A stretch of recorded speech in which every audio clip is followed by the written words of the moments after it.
কয়েকটা বিষয়ে আমরা একটা ব্রেকে যাবো ইনশাআল্লাহ। ব্রেকটা আমরা 11:30টায় দিতে পারি, 11:30টা একটা ব্রেক করে 11:30টায় যেহেতু আজকে প্রথম ক্লাস, সেহেতু আমাদের এই কোর্সকে আমরা কি পাবো, কেন আমরা কোর্স প্রয়োজন দোকানের বিষয়ে অল্প কিছু বলে তারপর আমি আমাদের পুরো কোর্স ম্যাটেরিয়ালে আমরা কী কী থাকবে আমাদের কোর্স ব্যাপী 3 মাস ব্যাপী প্রথম সেমিস্টার এবং দ্বিতীয় সেমিস্টার আগে 2 মাস আমি ওই বিষয়গুলো নিয়ে কিছু অল্প কিছু কথা বলবো। তার মানে ধরে নিতে পারেন যে আজকে ক্লাসটা একটা সামারি, যে সামারিটা বুঝে আসবে 20%। পুরো কোর্সের সামারি আজকে যে সামারিটা বুঝে আসবে 20%, বাকি 80% বুঝে আসবে আমাদের ডে বাই ডে অন্য ক্লাসগুলোতে।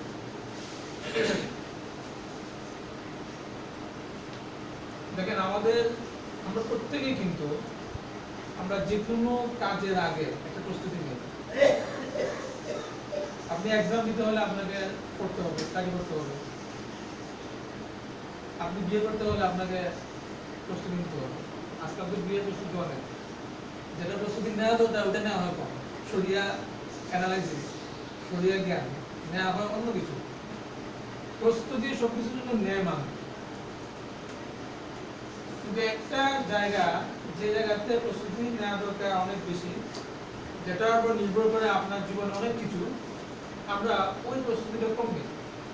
সেটা হলো, আপনারা বুঝতে পারতেছেন আমি কি মিন করতেছি, সেটা হলো আপনার উপার্জন হালাল কিভাবে হবে, হারাম থেকে আপনার 5 টাকা 10 টাকাকে কেমনে আপনি হেফাজত করবেন।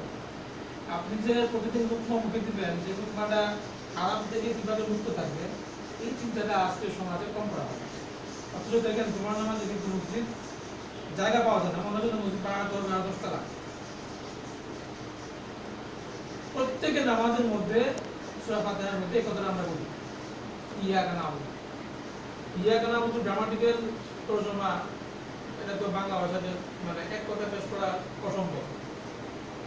আমার এত ডিপ এখানে ইয়াকা নাবুদুর মধ্যে যে আমি আল্লাহ ইবাদত করি, শুধু এতটুকু অর্থ না এটা।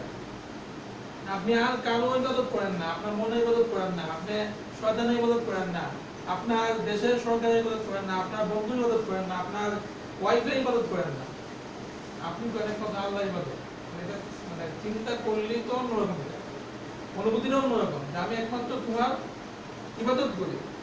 কিন্তু নামাজ থেকে বের হয়ে আমি যখন ব্যবসায়ী আমার যে জায়গাটা, সেখানে যখন আমি যাই, আমি যখন অফিসে আমি আমার চেয়ারে বসি, আমি তখন ভুলে যাই যে আমি এখন যার সাথে ডিল করতেছি এই ডিলের মধ্যে কোনো শরিয়া লঙ্ঘন হচ্ছে কিনা আমার চিন্তায় আসে না। এটা আসলেও বলি কি থাকে, এগুলো তো জেনারেল বিষয়, এগুলো সম্পর্কে কোরআন হাদিস দরকার নাই। নামাজ কিভাবে পড়বো সেটা আমার দরকার কোরআন হাদিস অনুযায়ী। আমি টাকা কিভাবে ইনকাম করবো সেটা আমার জন্য দরকার নাই কোরআন হাদিস জানা। এই চিন্তাটা কিভাবে জানি সমাজে প্রতিষ্ঠা লাভ হয়ে গেছে। নবী আদর্শে একটা উল্লেখযোগ্য দিক ছিল হালাল উপার্জন, সুন্নাহ। যে হালাল উপার্জনের উপর পুরা একজন মুমিনের পুরা জিন্দেগি ভিত্তি। আব্দুল্লাহ ইবনে ওমর রাদিয়াল্লাহু আনহু আমাদের একটা বক্তব্য, চমৎকার একটা বক্তব্য মনে হয় গেল। উনি বলেছেন যে আল ইবাদা মা আকিল হারাম কা বুনিয়ান আলা সিরকি। কেউ যদি হারাম খেয়ে ইবাদত করে, হারাম খাচ্ছে, সুদিনের নেতা কি করতেছে, অথবা সুদিনের না, সে কোনো ভালো প্রতিষ্ঠান হারাম প্রতিষ্ঠানে আছে কিন্তু তার ডিলগুলো সোজা সম্মত না। আমার নামাজ পড়তেছে, লেবাস ইসলামিক লেবাস, পূজা রাখতেছে, হজ করতেছে, তার যে এই সকল কার্যক্রম, এগুলোর তুলনা করা হয়েছে গোবরের উপর ইমারত নির্মাণের মতো। গোবর যেমন আপনার কোনো ভিত্তি থাকে না, ওটার উপর ইমারত নির্মাণ করলে কি হবে, কোনো কাজে আসবে না সেই ইমারত, ফাউন্ডেশন দিয়ে ইমারত এরকম। এই যে একটা অবস্থা আজকে সমাজে, যে এক শ্রেণী তো আপনার না নামাজ পড়ে, না তার ইনকাম হালাল হচ্ছে, এগুলো কোনো খোঁজ খবর নাই, ওটা তো আরো দুঃখজনক। আর এক শ্রেণী দিনদার, কিন্তু হালাল হারামের ব্যাপারে কোনো গুরুত্ব নেই। এটা তো করবে আমাদের যে যাত্রা, যে programme IF academy and consultancy, Islamic finance academy and consultancy, এর জন্মলগ্ন থেকে এর উদ্দেশ্য হলো এই চিন্তাটাকে ফিকহুল মুআমালা যেটাকে বলা হয় আরবি টার্মস অনুযায়ী হালাল হারাম সংক্রান্ত শরিয়াত, এটাকে কিভাবে গণমুখী করে দেওয়া যায়, এই জ্ঞানগুলো আজকে মাদ্রাসার চার দেয়ালের মধ্যে পড়ে আছে। এই জ্ঞানগুলো মাদ্রাসার মধ্যে থাকার জন্য না। আমরা এগুলিতে কি করব? আমি ব্যবসায়ী না, আমি চাকরিজীবী, ছোটখাটো একটা চাকরিজীবী, আমার কোনো বড় কোনো শিল্প নেই, প্রতিষ্ঠান নেই, কারখানা নেই, বড় ধরনের কোনো কর্পোরেট অফিস নেই, অথচ আমার কাছে কর্পোরেট অফিস, ব্যাংক, বীমা সবকিছু সরিয়া নলেজ। আমরা কোন কাজে আসতেছি না। অনেকটা যুদ্ধের ময়দান ছাড়া অস্ত্র নিয়ে বসে আছে, কি লাভ হবে? এই অবস্থা অনেক বেশি আজকে আমাদের বাংলাদেশে। আলেমটা জানতেছে, সাধারণ মানুষের কাছে এই জিনিসগুলো নেই। অথচ যিনি ব্যবসা করতেছেন, ঘুম থেকে উঠে যিনি ব্যবসা যাবেন, মাদ্রাসা যাবেন না, তার বেশি জানা দরকার। কে পৌঁছাবে তার কাছে কথাগুলো? আজকে মসজিদের নিম্বর থেকে কথাগুলো আসতেছে কম। না আসার পেছনে অনেক কারণ। একটা যৌক্তিক কারণ তো এটাও যে যেহেতু ওখানে মুসল্লিরা সবাই সবার মেধা এরকম না, এটা একটা কারণ থাকে। আর সমাজে গল্প আরো একটা কারণ হলো, বড় কারণ, সেটা হলো সব ইমাম বা খতিব এই বিষয়গুলো জানেন না। কারণ এই বিষয়টা এমন না যেটা আলেম হলে জানা যাবে। হুকুম মুআমালা ইসলামী জ্ঞানের মধ্যে, ইসলামী জ্ঞানের যে ভান্ডার, যেটা ইসলামিক ল, এই লর মধ্যে ফিকহুল মুআমালা বা লেনদেন সংক্রান্ত শরিয়া এসবকে কঠিন। এটার জন্য আলাদা পড়াশোনা করতে হয়। যারা এরকম মানুষকে বলবে তাদের জন্য আলাদা পড়াশোনা করতে হবে, যেটা সবার ক্ষেত্রে সম্ভব হয়ে ওঠে না। এই জন্য আমরা চিন্তা করলাম যে এটার জন্য আলাদা কিছু দরকার। মসজিদের মিম্বার যথেষ্ট না, সেখান থেকে কিভাবে আসতেছে না, ওয়াজ মাহফিলগুলোতে এগুলো আসে কম। সেজন্য এই আলাদা প্রোগ্রাম শুরু করা। এর বয়স খুব বেশি না, মাত্র 1 বছর। 1 বছরে আমরা বিভিন্ন ধরনের সমাজের আমরা মানুষকে আমরা পেয়েছি, ডাক্তার, ইঞ্জিনিয়ার থেকে শুরু করে ছাত্র, ব্যবসায়ী, বিভিন্ন ধরনের মানুষ আসছেন, উপকৃত হচ্ছেন। আলহামদুলিল্লাহ আমাদের 1 বছরের মধ্যে 2টা বড় ধরনের বইও তৈরি হয়ে গেছে। এটা হলো আপনার প্রথম সেমিস্টারের পুরো লেকচার সমগ্র। প্রথম দিকে আমরা ওই লেকচারগুলো শিটাকায় দিতাম, তো দেখলাম যেটা খুব ঝামেলা হয়, প্রতি পড়া, আবার মনে করে নিয়ে আসা। এরপরে দ্বিতীয় পর্বে আমরা করছি কি, ওই সরাসরি কাগজ না দিয়ে মেল করা শুরু করছি। মেইলেও অনেক সময় খেয়াল থাকে না। বুঝে বললাম যে এটার পেছনে কোনো সংস্থা প্রতিষ্ঠান নাই, এগুলো সব রাত জায়গা পরিশ্রমের ফল। পরে চিন্তা করলাম ঠিক আছে, বই মানে স্বীকৃত হয়ে গেল, এগুলোকে বাধাই করে বই আকারে দিল। সেই চিন্তা থেকে আজকে অনেক ধাপে ধাপে এই পর্যায়ে আসছে যে একটা বই হয়ে গেছে প্রায় 450 পৃষ্ঠার মতো। এখানে এখানে আপনার ইসলাম অর্থনীতি, হালাল হারাম পরিচিতি, রিবা, যে রিবা ব্যাপারে আপনার কয়েকজন বললেন, রিশওয়া, আল-গারার, আল-কিমার, তারপর শিরকত, মুদারাবা, মুশারাকা, ইজারা, সালাম, ইসতিসনা, মুরাবা, সব আরবি টার্ম, কথা শোনা কিছু নেই, সব পানি হয়ে গেছে। এবং এই আরবি টার্মগুলো রাসূলুল্লাহ হাদিসে নিয়ে আসে। মহব্বত লাগবে না? এখন আলাদা একটা মহব্বত। আল-কিমার হাদিসে শোনা, তারপর রিশওয়া হাদিসে শোনা, সব হাদিসের মধ্যে আছে। শব্দগুলো নবীজির মুখে উচ্চারিত হয়েছে। এখন আর শুনতে ভালো লাগে, মানে আপনাদের বুঝানো হবে। এই ওয়ার্ডগুলো নবীজি বলেছেন, উম্মতকে সতর্ক করেছেন।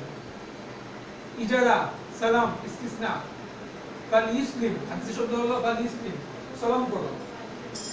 মান আসলামা ফাল ইসলিম ফি কাইরিন মালুমিন ওয়া উজনিন মালুম। যে সালাম ব্যবসা করবে, নবীজি বলেন যে তার জন্য জরুরি হলো তুমি যে বিষয়ে সালাম করবে সেটার জন্য পরিমাণ জানা চলমুখী সব স্পিড করা যাবে ইনশাআল্লাহ। এরপর ইস্তিসনা ম্যানুফ্যাকচার কিছু তৈরি করা, ইজারা, মুনাবাহা, যে আজকে ইসলামিক ব্যাংকিং ইন্ডাস্ট্রিতে সবচেয়ে বেশি যে লেনদেনটা চর্চা হয় সেটার নাম কি? মুনাবাহা। এই মুনাবাহা নিয়ে অনেক অনেক কিছু আছে, অনেক নাটক হয় মুনাবাহা নিয়ে বিভিন্ন ব্যাংকে। পথে আপনি হাঁটলে কিভাবে পড়লে মুনাবাহাটা সঠিক করবে? দেখেন এখানে আজকে বাংলাদেশে ইসলামী ব্যাংকগুলোতে এত মানুষের চাহিদা এবং এত বেশি কাস্টমার ইসলামী ব্যাংকগুলো, তাই না? ধর্মীয় একটা অনুভূতি কাজ করে গেছে। এতটুকুই ইসলামী নাম, একটা সমিতির আগে ইসলামী নাম আছে বা পরে নাম আছে, একটা ব্যাংকের আগে ইসলামী নাম আছে পরে নাম আছে। আমার অনুভূতি এতটুকু সীমাবদ্ধ হয়ে যায়, ইসলাম দেখলাম আর চলে গেলাম। মাথায় টিভিতে দিয়ে একজন মানুষের আমি তাকে কি মাথা জিজ্ঞেস করা শুরু করি। একদিন আমাকে আমি মাদ্রাসায় ঢুকবো, হঠাৎ দেখবেন হুজুর হিন্দু লোককে টাকা দেওয়া যাবে? সালাম দেখালাম হুজুর হিন্দু লোককে টাকা দেওয়া যাবে? আমি চিন্তা করলাম তো আমাকে জিজ্ঞেস করলাম। আমি ছাড়াও তো এই মাদ্রাসায় গেট দিয়ে অনেক ছাত্র ঢুকতেছে, ওই ছাত্রকে জিজ্ঞেস করতো বা কোনো টুপি তো আসতে অনেক কিছু হবে ইমরান নাকি কেউ বলতো উনি আলেম না, বা এখানে আরো যে ভাইয়া আছেন আলেম যে না, ওনারা যে সফটওয়্যার ইঞ্জিনিয়ার এটা বুঝা যদি না বলেন না জানেন বলা মুশকিল। সফটওয়্যার মধ্যে উনি কত বড় একজন ইঞ্জিনিয়ার, কিন্তু এটা বলা বুঝার কোনো উপায় নেই। আমাদের অনুভূতিগুলো এরকম, ইসলাম দেখছি ঠিক আছে হাঁটি, কারণ দেখলাম টুপি হাঁটি, সব থেকে আপনার নলেজ কাজে লাগান। ডাক্তারের কাছে যাওয়া লাগে, আপনি জিজ্ঞেস করেন যে এই বিষয়ে অভিজ্ঞ ডাক্তারকে, এখানে কেন আপনার সব চিন্তা চেতনা আপনার গেম হয়ে যায় কেন? যাবে তো আপনার কখন এগুলো ওইগুলো তো যাবে না। এজন্য এখানে যেগুলো হচ্ছে এবং বিভিন্ন সমিতিগুলোতে ইসলামী নামে যে সমিতিগুলোতে যেগুলো হচ্ছে ওরা কি করে সেটা করার সঠিক উপায় কি, কিভাবে করলে আপনার লেনদেনটা সঠিক হবে, এই বিষয়গুলো এখানে ইনশাআল্লাহ একদম প্র্যাকটিক্যাল রিয়ালাইজের মাধ্যমে অ্যানালাইসিস করে আপনাদের বলা হবে। তো আমাদের মূল উদ্দেশ্য এটাই, সামারি যেটা আমি বলি যে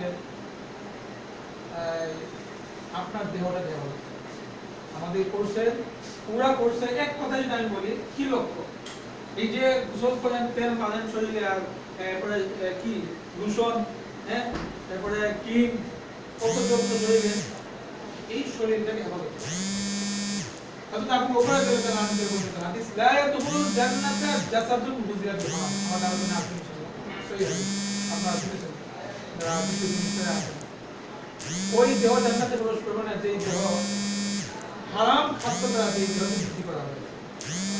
আপনার স্বার্থেই আপনার এই করতে হবে, আমার স্বার্থে না, কত কারো স্বার্থে না, আপনার দেহটাকে আপনি বাঁচানোর জন্য আসতে হবে এখানে। দেয়ার নো ওয়ে, এখানে কোনো ওয়ে নেই আমাদের এই বর্তমান সোসাইটি বা সমাজে। আপনি এই ধরনের কিছু অন্য কোথাও পাবেন না, ওই অবস্থা এখন তৈরি হয়নি আমাদের দেশে, এবং এই ধরনের আয়োজন অ্যাভেলেবেল না ঢাকা শহরে। পুরো বাংলাদেশে একমাত্র কোর্স এটা এখন পর্যন্ত গণমুখী। চিটাগাং থেকে অনেক ভাই আমাদের কাছে ফোন করেন ওখানে চালু করার জন্য, কিন্তু আমরা আমাদের সীমাবদ্ধতার কারণে যেতে পারি না। কালকে এক ভাই ফেসবুকে লেখছে, সাহেব চিটাগাংয়ে কোর্স চালু করা এটা আজকে সময়ের দাবি। যেভাবে বলছিলাম এইভাবে তো পুরো একটা বোমার মতো ছাড়লেন আমাকে। আসলে প্রত্যেক জেলাতেই এমন একটা কিছু হওয়া দরকার, কিন্তু আমাদের সীমাবদ্ধতার কারণে আমরা করতে পারতেছি না। ইনশাআল্লাহ আমাদের পরিকল্পনা আছে এবং মানুষের প্রচুর চাহিদা, তৃষ্ণা অনেক, তৃষ্ণা অনুযায়ী মিনারেল ওয়াটার কম যাচ্ছে, এখানে পানি পাওয়া যায় না এমন একটা অবস্থা। আমি এইগুলো তৈরি করতে যে আমাকে কি পরিমাণ ঘাম ঝরাতে হয়েছে এবং কত স্টাডি করতে হয়েছে, এটা আমার কাছে লোকের দ্বারা উন্নত বোঝা মুশকিল। এবং এই ধরনের রিসোর্স ম্যাটেরিয়াল আর বাংলা ভাষায় অন্য কোথাও পাবেন না, এটা বাস্তবতা।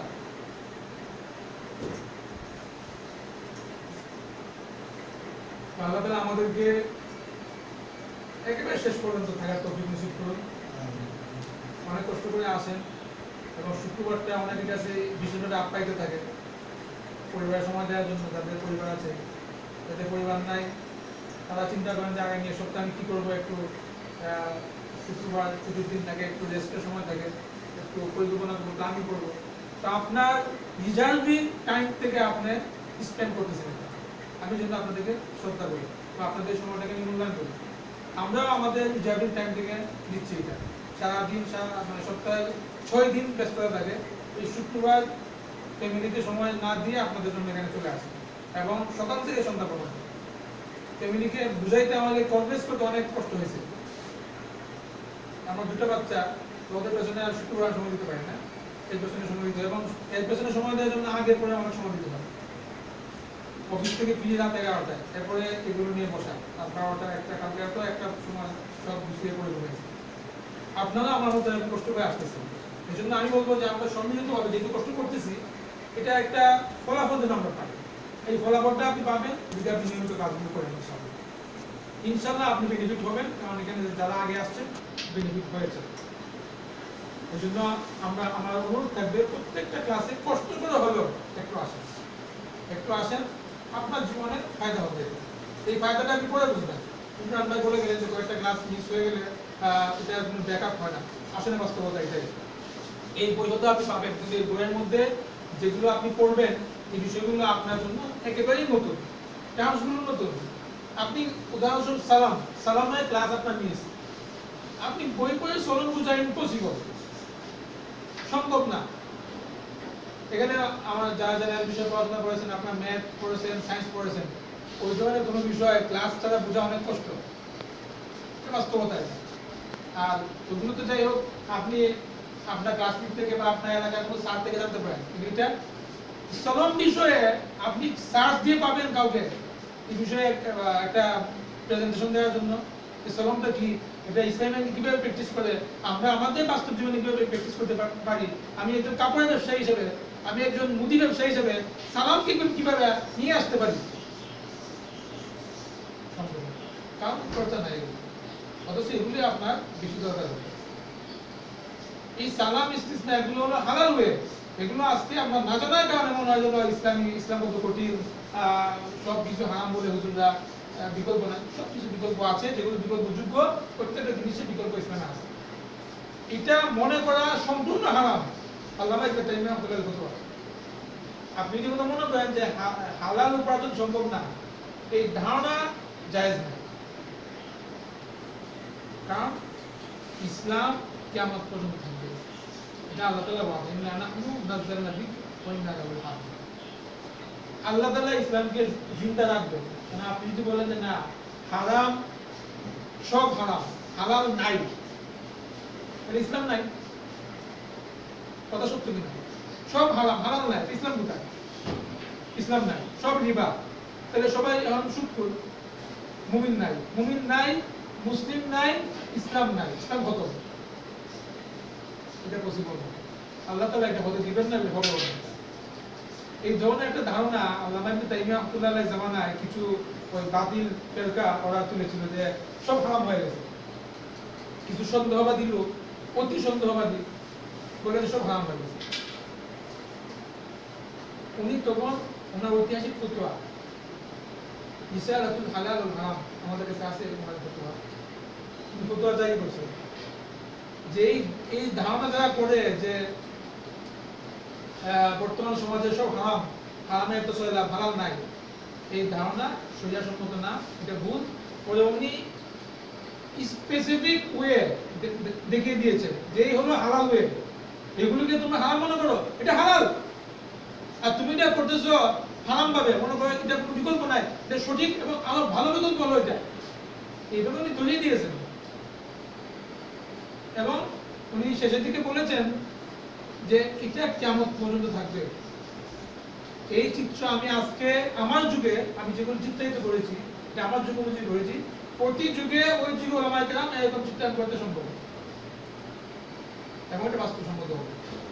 কারণ ইসলাম কিয়ামত পর্যন্ত থাকবে, বিশ্বাস আমাদের আছে অতএব এই বিশ্বাসও আমাদের রাখতে হবে যে হালাল ওয়ে আছে। আপনার আমার কাজ হলো জানা যে হালাল ওয়েটা কোনটা এবং সেটা খুঁজে বের করা। আল্লাহ তাআলা আমাদেরকে এই কোর্সের মাধ্যমে ইনশাআল্লাহ আমরা জানতে পারবো এগুলো। আমাদেরকে তৌফিক নসিব করুন যেন আমরা হালাল জিনিসটা জেনে হারাম থেকে বাঁচতে পারি। না আপনি হারাম থেকে বাঁচবেন আপনার জন্য, আপনার পরিবারের জন্য, আপনার সন্তানের জন্য, যাদেরকে আমরা এত মহব্বত করি, আমাদের পরিবারকে, আমার নিজেকে, তাদের জন্য কিছু করে যেন আমার শরীরে হালাল ঢুকে হারাম না ঢুকে। হারাম যে কতভাবে ঢুকতে পারে শরীরে, কত রং আছে হারামের, আমরা এখানে সেই রংগুলো মুখ সম্মুখীন করে দেব। আমি একটা কথা শুনে বলি আমাদের ছাত্রদেরকে যে রং ধরু 7 রং হয়, কিন্তু হারামের রং অগণিত। বুঝে বললাম যে বিভিন্ন সমিতি ইসলাম নাম দিয়ে রাখে, ইসলাম নাম দিয়ে যেগুলো চলে ওইগুলোর মধ্যে যে হারাম আছে ওটা তো ধরা মুশকিল। আমরা এগুলো এখানে উন্মোচিত হয়ে যাবে ইনশাল্লাহ। আল্লাহ তাআলা আমাদেরকে শেষ পর্যন্ত দেখা তৌফিক নসিব করুন। আমরা একটা ব্রেকে যেতে পারি ইনশাল্লাহ। তারপর আমরা যেটা বলেছিলাম আগে যে আমাদের পুরো সেমিস্টার কি আলোচনা হবে মোটে একটা সংক্ষিপ্ত আলোচনা করে শেষ করে দেব। এখন প্রায় 11টা 18, 11:30 10 মিনিট আমরা ব্রেক নিই।